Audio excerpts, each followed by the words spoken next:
자, 오늘 이론쌍장 마무리하는 시간인데 오늘 개송할 거예요. 개송. 우리가 이론쌍장이 구성이 어떻게 되어 있냐면 첫 번째가 우리 이론상 진리 처음에 배웠잖아요. 이론상 진리 1절 이론상 진리고 2절이 이론상의 신앙. 처음에는 이론상의 의가 들어가요. 이론상의 진리. 두 번째 이론상의 신앙. 세 번째가 이론상의 수행. 그리고 이제 네 번째부터 의가 빠져요. 이론상 서원문, 그 다음에 4절이 이론상 서원문, 그 다음에 5절이 이론상 법어, 그리고 6절이 개송 이렇게 돼 있어요. 그러니까 6절로 돼 있는 거죠. 이론상장이 6절로 돼 있어요. 이런 구성도 좀 살펴봐야 된다. 그래서 제가 개송을 저는 그냥 여기 이론상을 넣어요. 그래서 이론상 개송 이렇게 얘기를 해요. 왜 그러냐 하면 이 개송의 내용이 이론상의 진리를 이렇게 함축한 내용이에요. 이 내용이 파악이 되면 이론상 내용을 막 압축한다고 그러죠, 우리가. 요즘 진액 참기름 짜듯이 쫙 짜갖고 완전히 나오는 진액 그러한 내용이 이론상 개송이다. 그러니까 더 좀 들어가 보면 이론상 서원문에 이론상의 내역 앞에 부분 있죠. 이론은 해서 전반부 부분 있죠. 유상으로 보면은 무량세계를 전개하고 또 무상으로 보면 이렇게 갖고 무량세계를 전개하나니 여기까지의 내용을 이론상 개송, 이 개송이 그 내용을 그냥 이렇게 압축돼 있어요. 그래서 예를 들면 이론상 개송을 설명하는데 이론상 서원문의 내용하고 별로 융통이 안 돼요. 그러면 저는 이게 길을 좀 벗어났다. 이렇게 보는 겁니다. 그러니까 이론상 개송을 우리가 읊으면 이론상 서원문에 나와 있는 이론상 내역이 그냥 한 주먹으로 탁 들어와야 된다고 일단 논변을 해봅니다. 자, 그런데 우리가 이론상 이게 개송이죠. 개송 얘기가 나오면 이게 개송이 뭐예요? 되게 임종 큰 선사나 막 큰 이제 어른들이 임종할 때 내놓는 것이 개송이에요. 개송인데 이 개송을 대종사님께서 내놓으시게 되면은 지금 우리는 이제 알잖아요. 대종사님이 개송을 내놓으시고 얼마 안 있어서 열반하신다. 이렇게 알지만 당대 어른들은 대종사님이 1000만 년 사실 걸 아셨겠죠. 그렇겠죠. 분명히. 왜 그러냐? 대종사님이 언제 돌아가실 것 같이 그런 이렇게 사인을 이렇게 뭔가 이렇게 그런 것이 없으셨어요. 그런데 개송을 내놓다는 것은 대종사님께서 당신의 열반을 짐작하셨던 것 같아요. 아마. 추측컨대 당신은 어느 정도 이게 상황을 좀 파악하시고 준비 작업에 들어가셨던 것 같아요. 그러니까 우리가 개송을 이해하려면 개미열반상, 개미년에 열반하셨다. 이게 1943년이죠.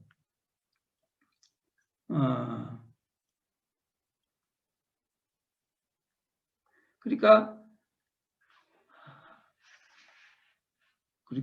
원기 28년이죠. 원기 28년에 대종사님께서 열반하시잖아요.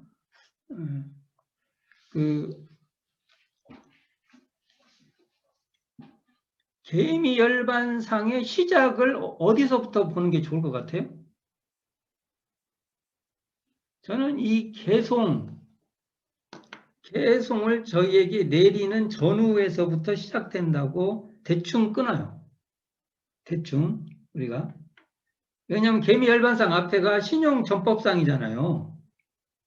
그러니까 저는 개미열반상의 모습을 개송과 개송을 대중에게 내려주시고 그 다음에 정전 편수 작업에 들어가서 대종사님께서 정전 가제본을 보시고 열반하실 때까지 정전이 대종사님께서 딱 책으로 만든 것을 보고 돌아가신 게 아니에요. 가제본, 우리가 책 보면 가제본 나오거든요. 가제본을 보시고 그걸 감수하시고 열반하시는 이 과정이 개미열반상이다. 그러면 생각보다 개미열반상이 무슨 내용이에요? 개미열반상의 과정에 최후 설법도 있죠. 그 내용을 보면 전부 다 법을 전하는 겁니다. 개미열반상의 내용이. 그래서 그런 의미로 우리가 이렇게 좀 살펴볼 필요가 있어요. 대종사님이 마지막에 대종사님이 저희에게 불꽃을 불사르시면서 저희에게 전해준 것이 뭐냐 하면은 법이었어요. 교법이었다는 겁니다. 그 중에 핵심이 일원상의 진리예요. 일원상 진리에 근원한 사은사요. 일원상 진리에 바탕한 삼학팔조. 특히 마지막 개송을 내놓을 때는 제가 일원상 개송이라고 말한 이유가 이 개송의 내용이 일원상이라는 겁니다. 그러면서 이 개송을 내주시면서 우리가 지금 부촉품, 대종경 부촉품 2장에 보면 한번 읽어볼게요. 대종경 부촉품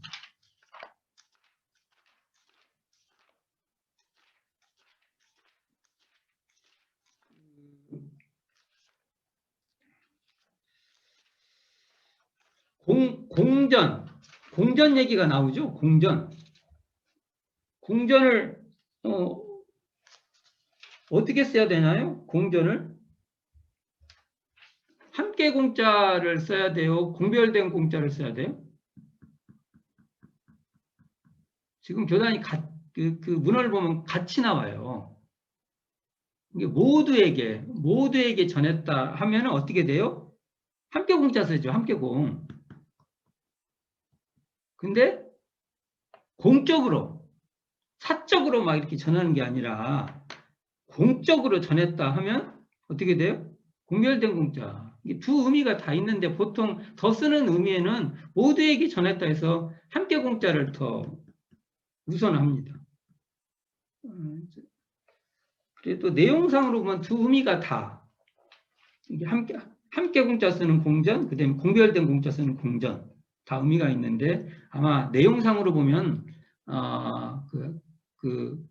모두에게 말할 때 이 함께 공자가 우선적 개념으로 쓰였다고 봅니다. 이거 한번 읽어볼게요. 원기 26년, 이게 1941년이죠. 26년이니까. 대종사님 열반하시기 2년 전에 1월에 대종사 개송을 내리시고 말씀하시기를 옛 도인들은 대개 임종 당시에 바쁘게 전법 개송은 무슨 뜻이에요? 법을 전하는 것이잖아요. 전법 개송을 전하였으나 나는 미리 그대들에게 이를 전하여 주며 또는 몇 사람에게만 비밀리에 전하였으나 이게 그러니까 비밀리에 전하지 않고 공개적으로 공적으로 전한다는 거잖아요. 몇 사람에게만, 몇 사람이라면 한두 사람이 아니라 반대가 전체잖아요. 몇 사람에게만 비밀리 전하였으나 나는 이와 같이 여러 사람에게 고루 전하여 주노라. 그러나 법을 오롯이 받고 못 받는 것은 그대들 각자의 공부에 있나니 각기 정진하여 후일에 유감이 없게 하라. 대종사님은 내 법을 누가 딱 받았다고 말을 안 한, 이렇게 뭡니까? 당신이 이렇게 지정하는 거 있죠? 내 법은 이 사람이 깨달아서 받아간다. 이렇게 안 하시고 전체에게 전했다.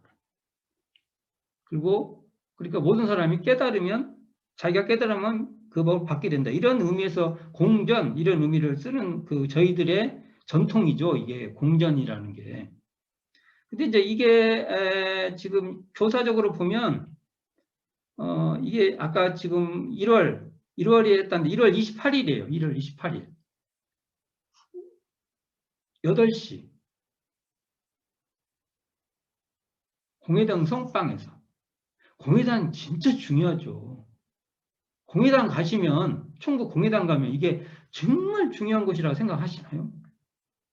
난 요즘 너무 안타까워. 제 개인적인 감정은 제가 좀 이쪽 그 원불교 교사라든지 원불교 역사에 좀 이렇게 조금 그걸 좋아하는 사람이라서 그런가 어쩐가 모르지만, 청구에 가면 공회당 같은 경우는 정말 꿈에도 그리워하는 곳이 돼야 된다고 봅니다. 원불교 교도라면 특히 어디든지 공회당 한번 가보아서 그곳에 앉았다가 나온다는 것이 정말 꿈에도 그릴 내용이 돼야 된다고 봅니다. 정기훈련, 상시훈련에, 특히 정기훈련에, 원불교 정기훈련에 정말 그 장소예요. 그 자리가. 그리고 대종사님의 온갖 설법의 장소였고요. 또 이렇게 중요한 내용들이 다 거기서, 이 개성도 거기서 전해지고 있죠. 근데 이때 대종사님께서 칠판에다가 가운데를 이렇게 줄을 그으셔가지고 주산 송도성, 우리가 지금 종사님이죠. 저는 그냥 주상 송도성 선지님 그렇게 부를 겁니다. 호칭 어려워 죽겠어요. 갑자기 또 법위가 올라가시면은 나중에 써놓으면 그게 또 문제가 되잖아요. 또 대봉도라고 썼는데 나중에 종사로 올라가셨어요. 그러면 어떻게 해요, 나중에? 그래서 저는 좀 예를 들면 교무님 또는 또 위에 분 섭지님 그냥 이렇게 불렀으면 어쩔까라는 생각이 참 많아요. 그래서 제가 그냥 선지님이라고 부를게요. 이걸 제가 뭡니까 이렇게 뭐랄까 존중감이 없어서 하는 말 아닙니다. 주산 송도성 선지님께 대운사님한테 선지님께 또 하면 안 되죠. 주산 송도성 송도성으로에게 대중사님께서 칠판을 가운데 그리고 오른쪽에는 개성을 쓰게 해요. 이렇게 유는무로 무는 이렇게 쭉 이렇게. 그리고 왼쪽에는 동정감 분리성. 우리 현재 무지선의 강령 있죠.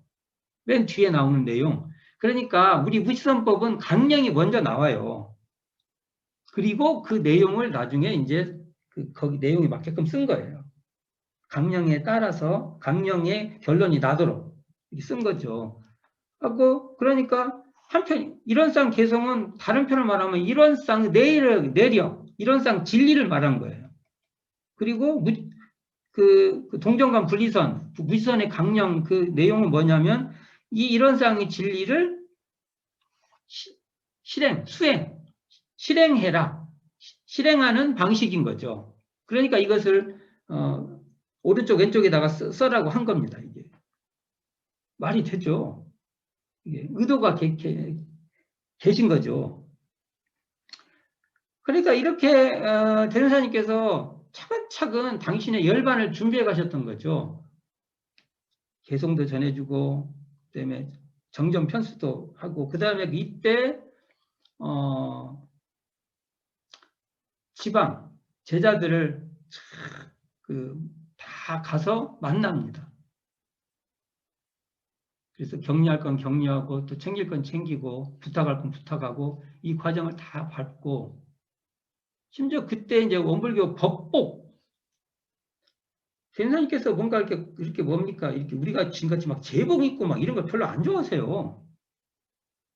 심지어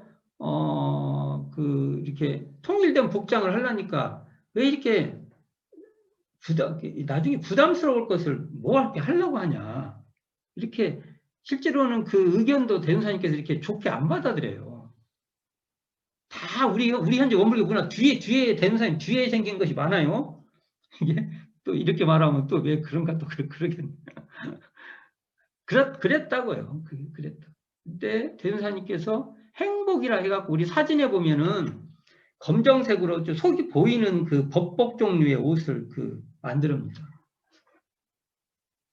그랬던 대종사님이 이렇게 공통된 복장을 그러니까 대종사님 내가 이름을 보면요 대종사님은 우리에게 법복 하나만 통일시킨 것 같아요. 평소에 잘 옷을 입다가 거기에 정한 깨끗한 자기가 잘 이렇게 함부로 하지 않는 옷에다가 법복 정도 입는 것이 우리의 공통적 복장으로 생각하셨던 것 같아요. 저는 그렇게 봐요. 이걸 행복이라 하는데 왜 행복이라 했을까? 행할 행자 의복할 때 복자를 써 이걸 행복이라고 했을까? 우리 법복이라고 대사님 행복이라고 했어요. 그래서 제가 이게 실행한다는 의미의 그 의미로서는 이 옷을 입는 것은 법을 실행해라. 그런 의미로 행복이라고 했나. 나는. 그 말의 뜻을 저희들이 해석할 수가 없어요. 그런 의미가 있는데, 그러면서도 선생님이 이 대종경 선해록에 보면은 유시개우장 1절에 이런 말이 있어요. 나는 떠날 때 바쁘게 보찜을 챙기지 아니하고 미리부터 여유 있게 짐을 챙기리라. 이게 예를 들어서 막 떠날 때 갑자기 하는 게 아니라 그러니까 정법개성부터 해서 정전 편수부터 해서 또 최후법설부터 해서 또는 이렇게 행복 그런 거. 근데 이 행복이 나중에 대종사님 열반하실 때 그걸 뭡니까? 입는 거. 열반을 맞이하는 제자들의 복장이 돼요. 열반을 거행하는 그 옷이. 그리고 이 옷이 빨리빨리 만들어지라고 재촉하기도 하시고 그럽니다. 이거 보면 당신의 나중에 이 열반의 과정을 다 어느 정도 그리고 대행사님이 개인적으로는 당신의 몸 상태를 아셨는지도 알고 계셨다고 저는 봅니다. 자, 그러면서나 나는 이 개송도 한두 사람에게만 가만히 전해주지 아니하고 이렇게 여러 사람에게 고루 받아가게 지어주노니 그대들은 누구든지 다 잘 받아가거라. 모르는 것이 있으면 유감없이 물으라. 이렇게 물어요. 그때도. 그런 게 대중들은 말씀의 뜻을 미처 모르고 아무 묻지도 않아요. 참 우리가 안타깝죠. 그때 많이 물었어야 되는데 대상이 물은 만큼 대답을 해 주시니까. 실제로 그래요. 그러니까 물어야 돼요. 질문해야 뭐가 나오는 것이죠. 이런 과정이 있는데, 자, 오늘 그러면 이 개성에 대해서 한번 살펴보도록 합시다. 자, 저는 공전을 법의 민주화라고 봅니다. 대전사님은 법을 받고 안 받고의 문제도 과거의 문화 행태에서 미래의 문화 형태로 바꿔놓은 거예요. 그래서 저는 이것을 법의 민주화다 이렇게 말합니다. 그러니까 민주사회에서는 국민이 주권자예요. 이게 실질적으로 허울적인 주권이다 이런 말도 있지만 향후에 이 주권의 문제를 항상 고민해야 됩니다.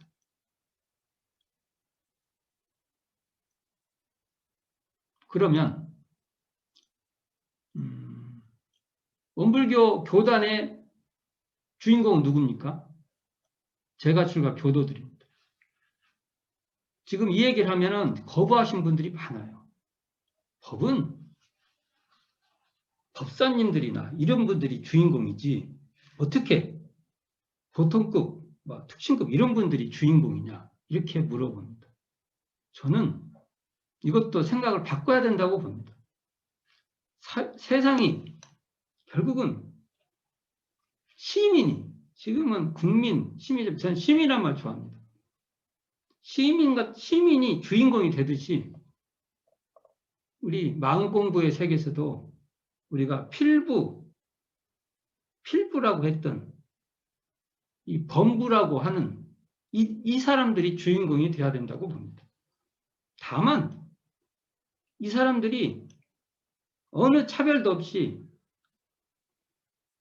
이런 쌍을 손에 쥐면은 정말 자기가 원래 주인공이었다는 것을 더 확실하게 자각하게 되는 것이고 이러한 역할을 교단의 책임을 맡아준 사람들이 이런 역할을 잘하는 그런 공도자, 그러니까 지도인이 돼서, 지도인은 요즘 말로 하면 가이드예요.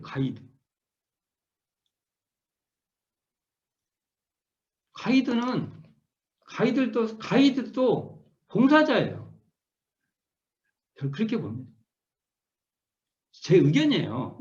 이 의견에 대해서 굉장히 반박들도 많을 거예요. 아마. 어떻게 법이라는 건 종법사님을 유시로 해서 이런 분들이 주인공이지 어떻게 범부들이 주인공이 될 수 있냐. 근데 그러나 그 입장을 존중하지 않은 게 아니라 앞으로 시대는 법의 민주화로 이게 교법에도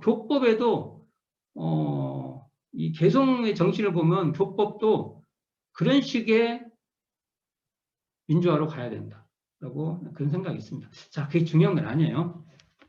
자, 그럼 여기서 중요한 것은 개성이 어떻게 됐습니까? 제가 한번 다 알잖아요. 유는 무로, 무는 유로, 돌고 돌아 지극하면 유와 무와 구공이나 구공 역시 부족이라. 이걸 이제 어떻게 해석하냐? 이게 이제 과제예요, 과제. 여기에 대해서 대종경 성리품 31장이 참 중요한 말씀이에요. 대종경 성리품 31장이 나옴으로써 개성에 대한 해석도 많이 바뀌었다고 하더라. 제가 어른들한테 물어보면은 많이 바뀌었대요. 봅시다. 대종경 성리품 31장 한번 읽어볼게요. 원기 26년 1월에 대종사 개성을 내리신 후 말씀하시기 유는 변하는 자리요. 유는 변하는 자리다. 그러면 이런 상 서문으로 말하면 무상. 그러니까 재밌죠. 유는 변하는 자리고 앞에 유라고 했지만 이것은 유상이고 그죠? 유 이코르 유상. 그렇게 되죠. 자, 무는 불변하는 자리나 무 이코르 유상으로 보면이잖아요. 이코르 그러니까 유 이코르 불변 이코르 유상. 무는 유상이고 유는 무상이고 이게 반대입니다. 이게 뜻이. 자, 유라고도 할 수 없고 무라고도 할 수 없는 자리가 이 자리며 딱 말했어요. 이 자리는 유라고도 할 수 없고 무라고도 할 수 없는 자리며 돌고 돈다 지극하다 하였으나 이도 또한 가르치기 위하여 강연히 표현한 말에 불과하나니 구공이다 부족하다를 논할 여지가 어디 있으리요. 이 자리가 곧 성품의 진체 참된 모습이라는 거예요. 진체 성품의 참된 풍경이다. 사량으로 생각으로 헤아리는 거죠. 사량으로 이 자리를 알아내려 하지 말고 관조 이렇게 보아서 비추어 보는 것으로 이 자리를 깨쳐오더라. 이 내용이 진짜 중요한 내용이 되겠죠. 그러면 이걸 한번 내용을 한번 보실게요. 자, 아까 말했죠. 유 이코르 뭐라고요? 무상. 무상은 뭐예요? 변하는 자리. 무 이코르 유상. 불변하는 자리. 이렇게 나오죠. 근데 대전사님께서 이 자리는 유는 무로, 무는 유로. 그러면 끝이다는 거예요. 뒤에는 이걸 딱 알면 뒤에 말하는 것은 다 그냥 그것을 더 설명하려고 한 거니까 그걸 논할 필요가 없다는 것이죠. 그러면 아까 표현대로 하면은 유라고 불변이라고 하면 어느새 변하는 자리고 변하는 자리라고 하면 어느새 불변하는 자리다. 이렇게도 말할 수 있는 거 아닙니까, 이게. 그러면 그걸로 끝.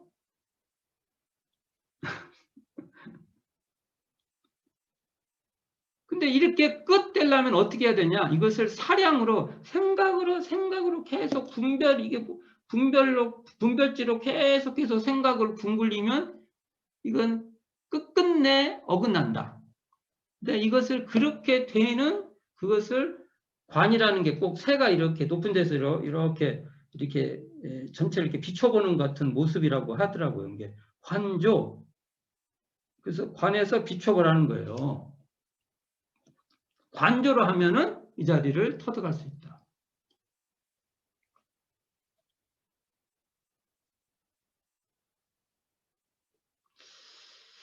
한번 그러면 이걸 한번 보시게요.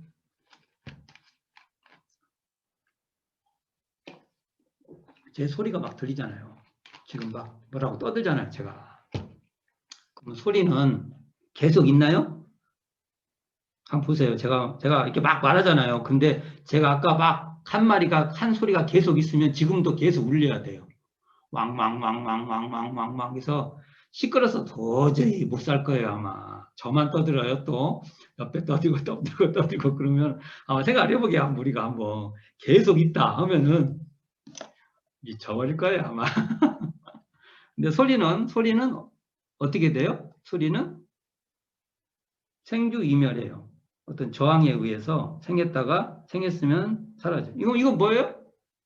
생겼다가 사라지면 이것은 유죠. 변하는 자리, 유. 맞죠? 이 변하는 것이, 변하는 것이 드러나는 이 당처, 이 모습이, 이 당처가 어때요? 제가 이거 수도 없이 말했어요. 이 소리가 이렇게 변해요. 이게 제가 뭐라고 하면 행했다. 근데 분명히 변하는 이 자리가 변한다고 하면은 그것이 거기서 변해요. 그러니까 유는 무에서 변하는 거죠. 유는 무에서 이렇게 작용되는 거죠. 그리고 불변하는 것은, 자, 불변하다고 하면은 그것이 따로 있어요? 만일 따로 있다고 하면은 이게 이제 곤란한 거죠. 그게 지금 우리 이렇게 제가 말을 하고 뭐 어쩌고저쩌고 하는 것을 떠나지 않고 있는 거예요.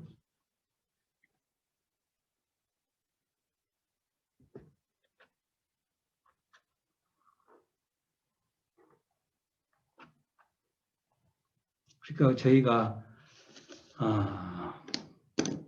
이걸 옛날부터 이게 지금 이런 쌍 서문에 무상으로 보면 이게 능이성 유상하고 능이성 무상한 이 자리를 대종사님께서 이 개성에다가 확 집어넣어 버린 거예요.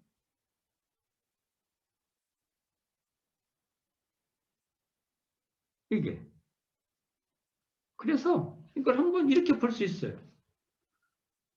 우리가 우리가 현재 이렇게 제가 이렇게 말을 하고 뭐 하면 이렇게 현재 이렇게 들리는 이 자리가, 이 당처가 한편으로 보면 변하는 유로 확연해요. 그렇죠. 변하는 모습을 보면은 그게 확연히 변하는, 그것을 유라고 우리가 말을 하니까 그냥 유예요. 유가 역력해요. 근데 불변하는 거로 보면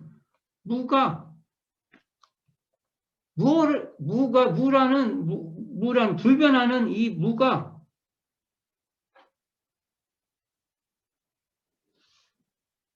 있죠. 그래서 이걸 상주 불멸이라고 하는데, 그러니까 텅 빈 것으로 있어요. 그게 말로는 안 되죠. 텅 비는데 어떻게 있어요? 무엇라고도 할 수 없는데 있어요. 텅 비어서 고요한데 그렇게 있어요. 그래가지고 이런 자리이기 때문에 유라고 하면 유가 분명하고 무라고 하면 무가 분명한데, 이 자리는 또 달리 말하면 변하는 유라고 하면 어느새 불변하는 무예요. 그리고 불변하는 무라고 하면 어느새 변하는 유로 작동이 돼요. 그건 자기 마음을 보면 확실해요. 그래서 이걸 대종사님께서 이러기 때문에 그 자리는 유라고도 할 수 없고 무라고도 할 수 없는 그런 구공한 자리라고 말한 거예요. 구공이란 건 다 공했다 그러잖아요. 그건 유라고 말해도 틀리고 무라고 말해도 틀려요.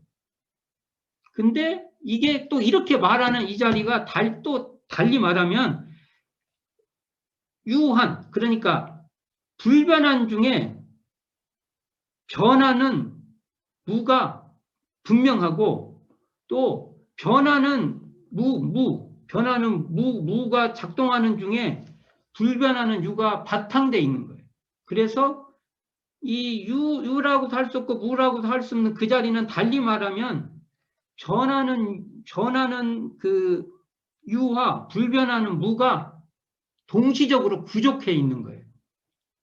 부족하다는 말은 유와 무를 다 갖췄다 이 말이에요.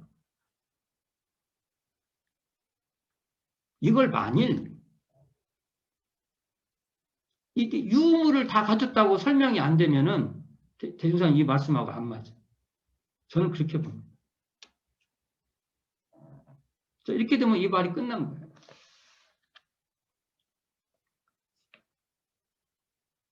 대중사님의 대각일성으로 보면은요, 생멸 없는 도와 인과봉되는 이치가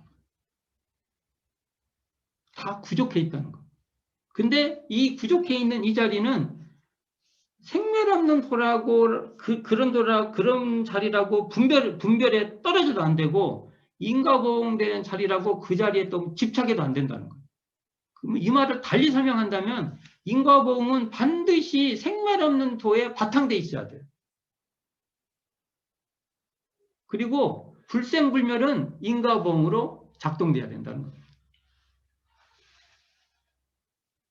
이런 이제 막 이런 온갖 이것을 대종사님께서 이런 쌍 서원문에 있는 유상으로 보면 무상으로 보면 다 무량세계를 전개한다는 내용을 개성으로 이런 쌍 서원문의 유상은 여기 이런 쌍 개성에서는 무라고 표현하고 무상은 유라고 설명하고 이렇게 한 거죠. 약간 바뀌어져 있죠, 언어가. 그러니까 이 개성을 이해한다는 것은 한마디로 이런 쌍 서원문을 이해하는 거예요.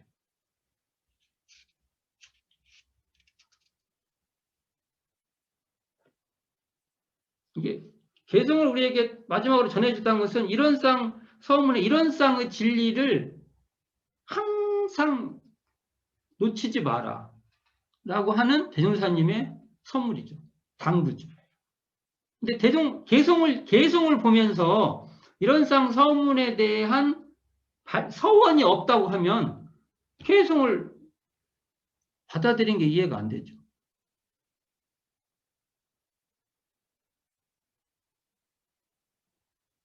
그래서 중요하다. 또 한 번 봅시다. 지금 그럼 봅시다. 지금 바깥에서 차가 지금 있는데 저녁 되니까 그 차들이 막 주차를 막 하러 와요. 소리가 들려요. 지금 아마 바깥에 길가에 있는 분들은 차 소리가 들릴 거예요. 차가 빵빵 뭐 차 소리 들리고 차가 정지해서 이제 문 닫는 소리 꽝꽝 소리도 나고 그럴 거 아닙니까? 그러면 차 소리가 지금 들려요. 들렸다가 사라지고 그래요.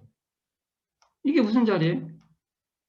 변화하지 않습니까? 생주 이멸하지 않습니까? 이게 무슨 자리예요? 대응사님 개성으로 보면 변하는 자리죠. 근데 대응사님께서 이런 변하는 자리는 유는 무로. 유가 어떻게 무로예요? 무로 돼요? 유가 어떻게? 이렇게 변하는 자리가 어떻게 무라고 아까 보면 불변하다고 했죠. 어떻게 그 자리 이렇게 변하고 있는데 소리가 들렸다가 소리가 사라지고 하는데 어떻게 이게 변하지 않는 자리예요?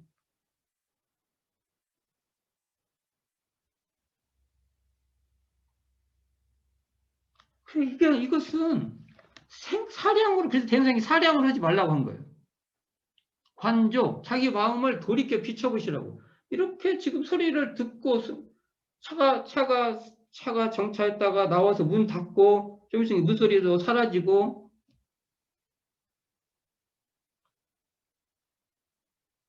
그렇게 현재 지금 뭐가 생겼다가 사라지고 생겼다 사라지고 하는데 이런 생겼다가 사라지고 생겼다고 사라지는 이 자리가 대운사님께서 유는 무로 그랬잖아요. 유는 무로. 이게 변하는 자리가 무로, 불변한 자리로 이렇게 됐어요. 이게 어떻게 가능해요? 스스로 이걸 대운사님께서 관조, 관에서 비춰봐라. 자기 이 벌어지는 이 마음의 이 마당을, 마음의 세계를, 이 마음의 세계가 무량세계예요. 이 무량세계를 비춰봐라. 관조해봐라.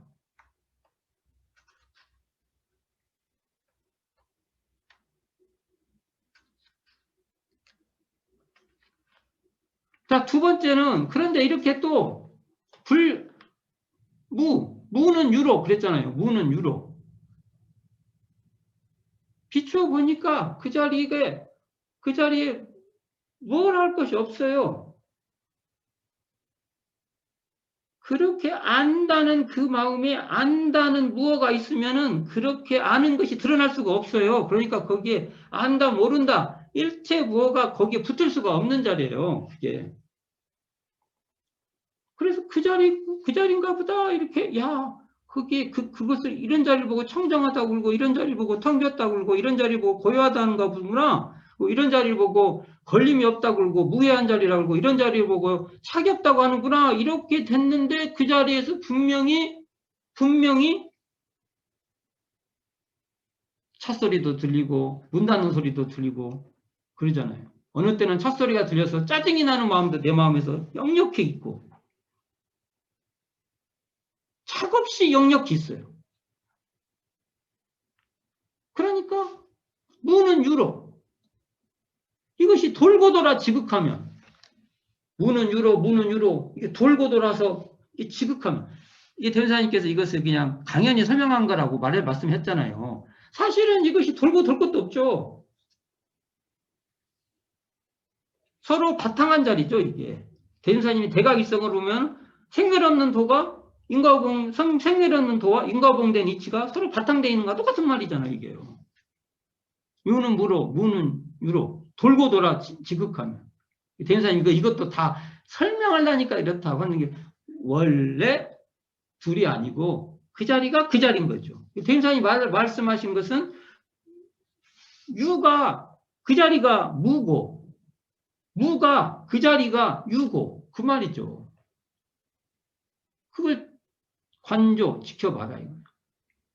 그 성품, 우리의 성품의 진체, 참모습, 이 본래 풍경, 이걸 지켜보라 이거예요, 이걸.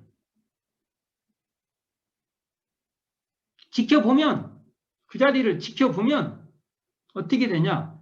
그러니까 그 자리를 지켜보면은 그 자리를 뭐 변하는 자리라 불변하는 자리라고 뭐라고 이름을 붙이시고 뭐라고 이렇게 한 개 지을 수도 없는데 또 달리 보면 그것은 불변하는 자리로 보면 불변이 전체. 그리고 변하는 자리로 보면 그 변화가 전체. 같은 말을 계속 다른 식으로 표현해 주신 거예요. 유는 무로. 그 끝이에요. 이걸 또 무는 유로. 또 유와 무와 구공이다.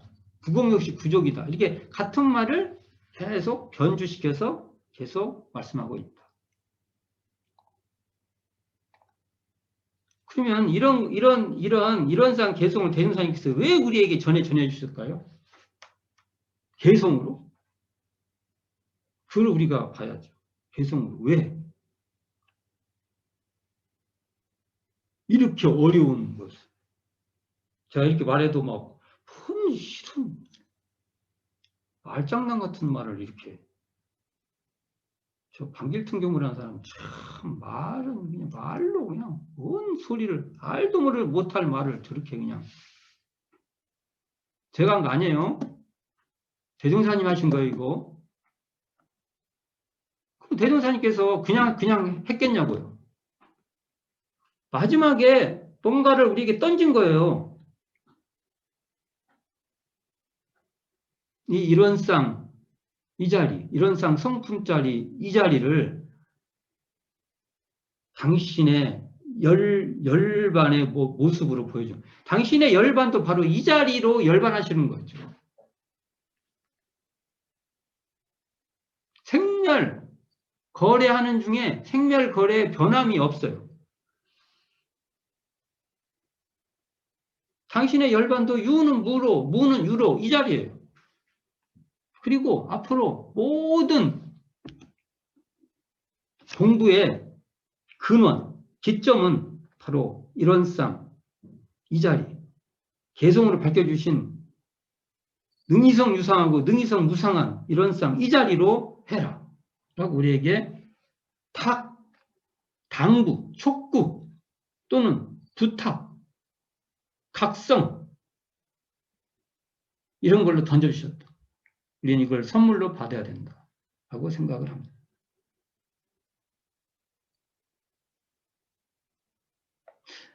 사실은 이 개성은요, 유는 무로, 무는 유로 돌고 돌아 지극하면 유와 무와 구공이나 구공 역시 부족이라. 그러니까 유는 무로 이코르 무는 유로 이코르 구공, 유와 무가 구공할 때 구공 이코르 부족이에요. 다 똑같아요. 이것을 한마디로 이런상 서문에서 뭐라고 하냐면 유무초르 생사문 이렇게 말해 주신 거예요. 그러니까 개성을 알았으면 유무초르 생사문도 같이 드러나야 돼요.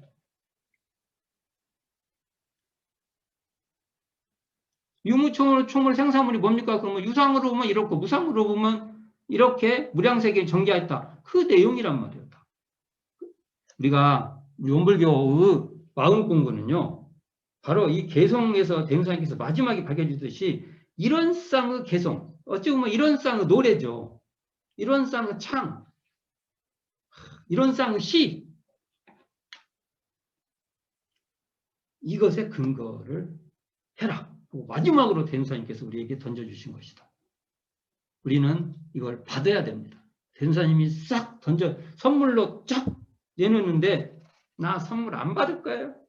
나는 내가 좋은 것만 할 거예요. 내 필요한 것만 할 거예요. 우리 제가추가 교도들이 이런지도 몰라요. 나는요, 그거 안 받을 거예요. 제가 뭐 불편한 걸 몰라봐도요? 그러면 우리는 대무사님께서 공전했다는 내용에 뭐라 할까, 좀 어긋난다고 할까요?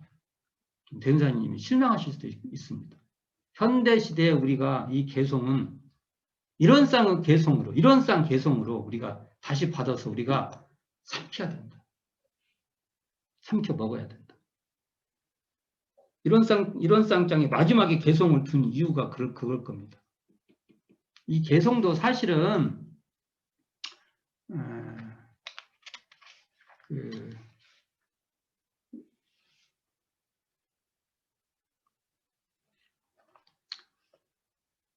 원불교 교전에서 이렇게 편수되지 않습니까? 그렇기 때문에 이 의도가 있죠. 대무사님께서 전법 개성으로 내주신 이런상 개성이 마무리로 딱 받을 때 이런상 진리부터 이런상 진리의 바탕에서 이런상으로 신앙하고 이런상을 신앙의 대상으로 모셔서 이런상을 신앙하고 이런상을 수행의 표본으로 모셔서 이런상으로 수행하고 이런상의 진리를 다시 이런상 신앙 수행하겠다는 이 서원으로 다시 꽃피우고 그래서 이것을 내가 제대로 했는가 점검하는 거죠. 체크리스트. 그래서 큰 원상으로 뭘 해요? 이런 쌍의 진리를 내가 제대로 알았는가 확인하고 작은 원상으로 이렇게 실천하면 된다. 그래서 대종사님께서 큰 원상이 돌매 작은 원상이 돈다고 했잖아요. 이걸 설명을 하면 어떻게 되냐. 이런 쌍 법어의 큰 원상을 깨달아서 이걸 잘 자각해서 이걸 오득하면 안입이 설시인의 이 육군에서 작은 원상을 우리가 돌리는 거죠. 그 정삼위사님 법어에 나오잖아요. 큰 원상이 돌면 작은 원상이. 돈다고. 이걸 이렇게 말하는 게 가장 타당하죠. 그리고 이것을 우리는 마지막에는 이론상 개성으로 우리가 응축해서 우리는 삼켜야 된다. 그래서 이게 이론상 개성으로 시로서, 노래로서 우리가 읊을 줄 알아야 된다. 그럴 수 있는 저희들이 되기를 바라면서 오늘로써 이론상장을 마무리했습니다. 아유, 수고 진짜 이 어려운 말 들으시라고 듣는 분들이 더 애썼고요. 저도 이 초입 이 선무당이죠, 선무당. 제가 대표적인 선무당인 저 같은 사람한테 속으면 안 돼요. 또 이렇게 나서서 노래를 불러야만 되는 또 역할이 있어요. 그래서 역할 때문에 하는 것이지 제가 뭐 하라고요. 저는 제가 문제가 되면 그냥 가볍게 아웃돼야 돼요. 저 같은 사람은 그냥. 다만 이게 걸음이 돼서 조금이라도 도움이 된다면 그걸로 충분하죠. 충분한 거죠. 그런데 대종사님께 우리가 눈을 맞춰야 된다. 대종사님께 눈을 맞춘다는 것은 정전에 맞추는 거고, 그 중에서도 대종사님께서 첫 번째 해야 될 게 이론상장에 우리가 눈을 맞추고 사는 것이다. 라는 대종사님께 눈 맞추자는 것으로서 이론상자까지 이 장을 마칠까 합니다. 듣느라고 많이 수고하셨고요. 또 더욱 이론상장에 발심 서원해 주시기를 바랍니다. 자, 수고하셨습니다.